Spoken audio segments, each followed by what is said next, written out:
Hello again, sleepy traveler, and welcome back to the Snooze Files. Tonight, we're unfolding the quiet, curious story of something you likely glance at every day: the calendar.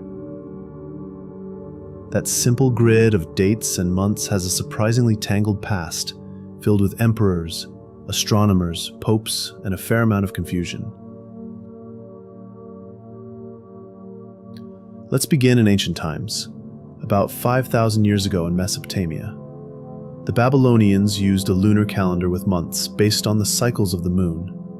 It had 12 months, just like ours, but each month began with the first visible crescent moon.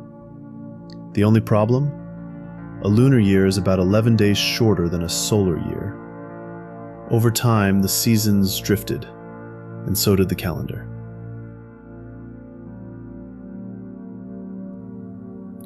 Next came the ancient Egyptians.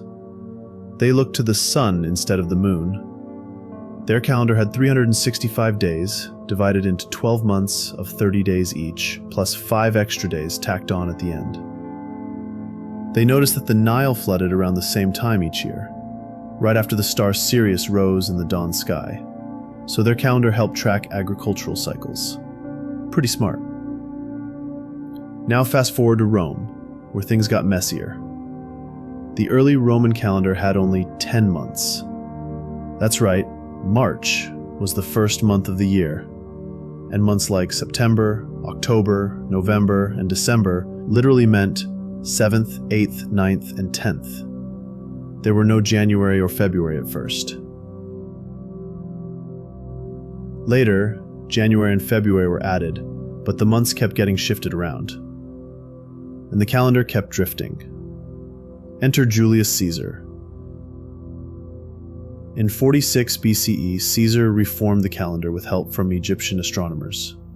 They created the Julian calendar, which added leap years every 4 years to correct for the extra quarter day in the solar year. This version stuck around for over 1,600 years, but even it wasn't perfect. By the 1500s, the Julian calendar had drifted 10 days off the actual solar year. That's when Pope Gregory the 13th stepped in. His team created the Gregorian calendar, which skipped leap years on certain centuries and fixed the drift.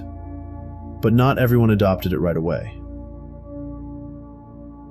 Britain didn't switch until 1752, and when they did, they had to drop 11 days from the calendar.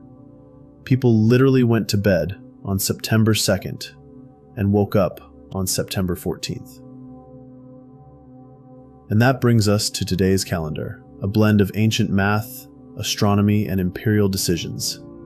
It's not perfect, but it's the best we've got. Every date you see, every appointment you make, every sleepy Sunday, it all traces back to a time when humans looked up at the sky and started counting. So next time you flip a page or check your phone for the date, remember, behind that number is a sleepy story stretching back thousands of years. If your mind is starting to wander or your eyelids are growing heavy, feel free to drift off now. For more mundane mysteries and sleepy histories, subscribe to the Snooze Files, and send me your suggestions for future episodes. Until then, sleep tight.